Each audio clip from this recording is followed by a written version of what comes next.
Students, आज हम study करेंगे साइक्लॉइडल मोशन, जिसमें हम ये समझें कि साइक्लॉइड क्या होता है और उसकी इक्वेशन कौन सी होती है। तो देखिए, साइक्लॉइड जो होता है वो इस टाइप की फिगर होती है।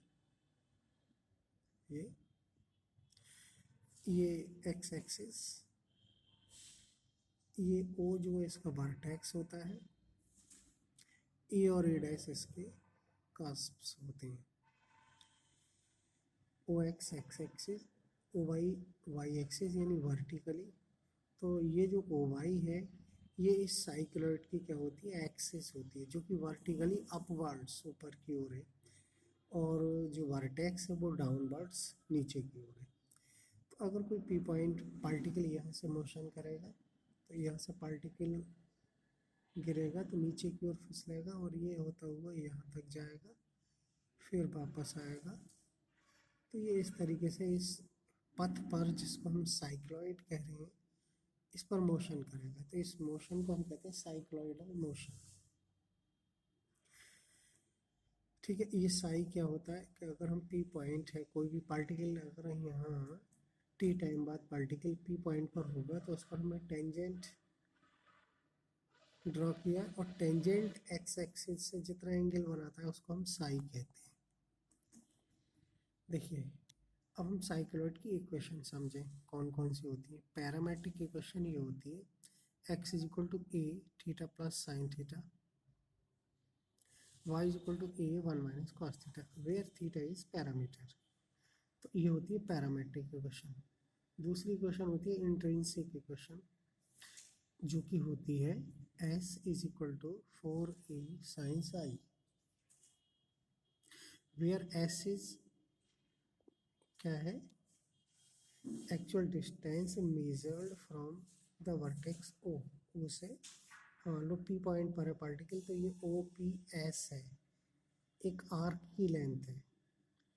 ठीक है, और साई क्या है, इंक्लिनेशन ऑफ टेंजेंट, टेंजेंट का झुकाव है at any point cycloid to ओ।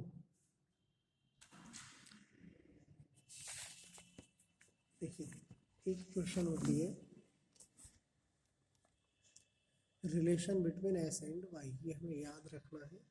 क्या होती है, s square is equal to 8ay। ठीक है, अब साइक्लॉइडल मोशन के लिए हम डेरिवेशन करते हैं। देखिए,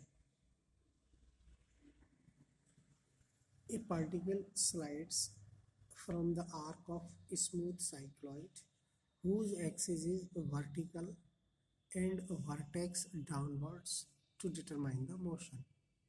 यानी एक पार्टिकल क्या करता है, स्लाइड्स फिसलता है डाउन आर्क, आर्क पर नीचे की ओर।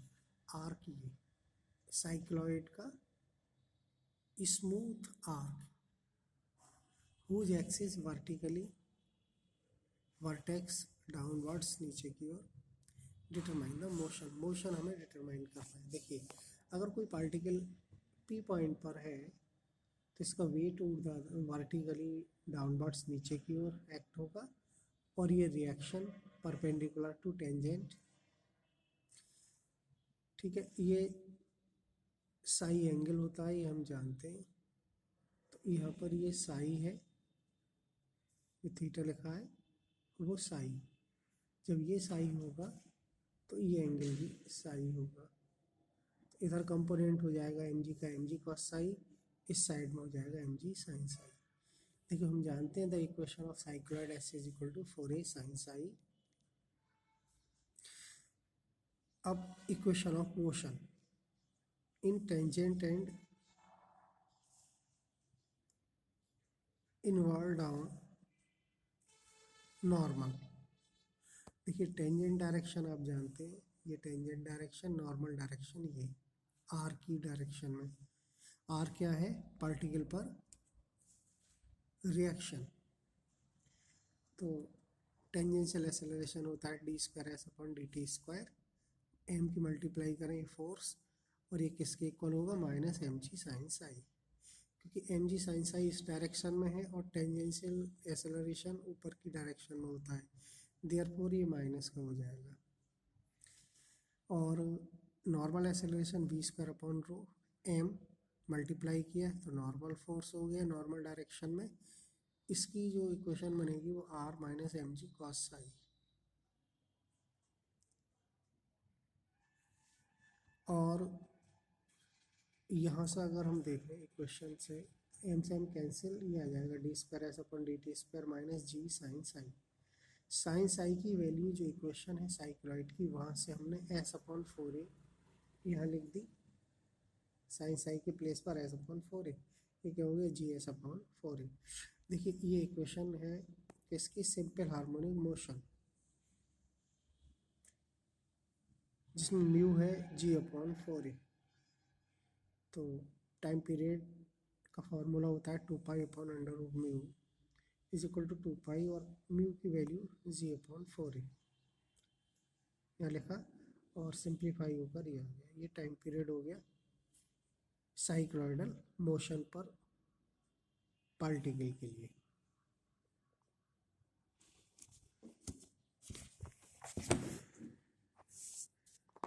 देखिए इसी पर डिपेंड क्वेश्चन सॉल्व करते हैं।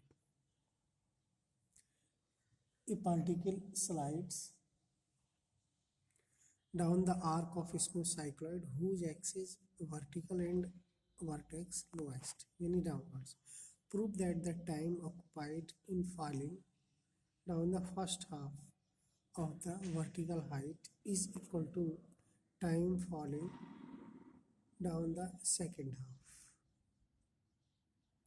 तो देखिए टाइम हम फाइंड करना है, इक्वेशन साइक्लोइड की ये होती है और रिलेशन ये होता है, ये हम जानते हैं। देखिए अभी हमने मोशन के लिए इक्वेशंस लिखी थी, वही इक्वेशन दोनों लिखी। इसके बाद हम क्या करेंगे, इक्वेशन फर्स्ट एंड थर्ड। देखिए फर्स्ट साइन साई की वैल्यू हम यहाँ से एस अपॉन 4a इसमें लिखेंगे और ये हो जाएगा। फिर क्या करेंगे, हमें वेलोसिटी फाइंड करनी है, इसके लिए multiply both side 2ds upon dt and integrating. जब ds अपॉन dt की 2ds अपॉन dt की मल्टीप्लाई करेंगे तो इंटीग्रल हो जाएगा ds अपॉन dt का होल स्क्वायर माइनस जी अपॉन 4a एस का इंटीग्रल एस स्क्वायर अपॉन 2 और वो 2 से मल्टीप्लाई किया है वो कैंसिल प्लस c। ठीक है, हम जानते हैं c इज इंटीग्रल कांस्टेंट होता है। इसकी वैल्यू निकालने के लिए इनिशियल कंडीशन लेते हैं। इनिशियल कंडीशन मीन्स जहाँ से पार्टिकल स्टार्ट हुआ है, मूव कर रहा है, स्टार्ट हुआ है, तो यहाँ पर s है 4a और वेलोसिटी है 0। S 4a ds upon dt velocity होती है जो कि 0 हमने इसमें पुट किया, ये 0। c की वैल्यू आ जाएगी सॉल्व होकर g upon 4a 16a square यानी कि आ जाएगी 4ag। तो ये वैल्यू हम यहाँ लिख देंगे ds अपॉन dt का whole square g upon 4a common 16a square minus s square. ds upon dt under root आ जाएगा और हम नेगेटिव साइन लेंगे, क्यों, क्योंकि जैसे जैसे पार्टिकल मूव करता है तो टाइम इंक्रीज होता है, डिस्टेंस डिक्रीज होता है, इसलिए हम माइनस का साइन लेंगे। तो यहाँ पर लिया है हमने नेगेटिव ds अपॉन dt, देखा negative sign indicates the decrease, s decrease at time t increase, t बढ़ने पर s कम होता है। तो dt is equal to ds हमने इधर ले लिया, तो ये इंटीग्रल कर देंगे, इसका कॉस इनवर्स होता है इंटीग्रल।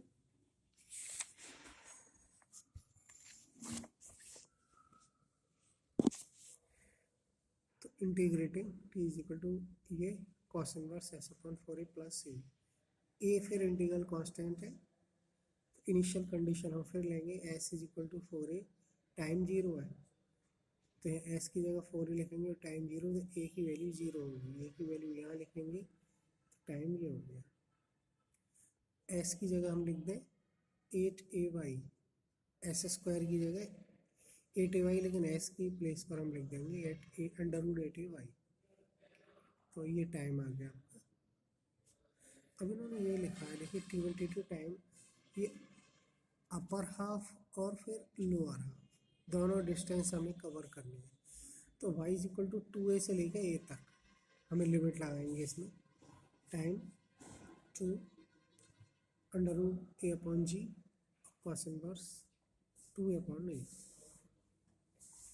टाइम लिखा हमने यहाँ y की प्लेस पर 2a और यहाँ पहले a लिखेंगे फिर 2a लिखेंगे। कैलकुलेशन ये आएगी, वैल्यू आप जानते हैं π/4, इसकी 0 और कैलकुलेशन किया टाइम ये आया। अब अगला जो हाफ डिस्टेंस है वो है y a से लेके y is equal to a to 0। आप समझ सकते हैं फिगर से। देखिए ये जो डिस्टेंस होता है ये 2a होता है, तो इन्होंने कहा अपर हाफ को मतलब ये 2a डिस्टेंस है, यहाँ के a हो गया और यहाँ के 0 हो गया डिस्टेंस। तो फर्स्ट टाइम तो हमें 2a से लेके a तक का चाहिए, फिर a से 0 तक का, क्योंकि उन्होंने ये कहा है अपर हाफ चलने में जितना समय लगेगा उतना क्या करना है। यहाँ क्वेश्चन में आप देख लीजिए, सेकंड हाफ दोनों का टाइम इक्वल है। देखते हैं सेकंड टाइम के लिए T2 टाइम वही है हम यहाँ निकाल चुके हैं, केवल लिमिट हमें अप्लाई करनी है। तो a टू 0 लिमिट यूज़ की और ये कैलकुलेशन करने के बाद हमने देखा ये टाइम और ये टाइम दोनों सेम है, यही हमें प्रूव करना है। ठीक है, तो हम यहाँ लिख सकते हैं T1 is equal to T2। तो ये आपका क्वेश्चन था साइक्लोइडल मोशन पर, जिसमें आपसे टाइम पूछा जाता है कि अपर हाफ और लोअर हाफ चलने में दोनों का टाइम इक्वल होता है।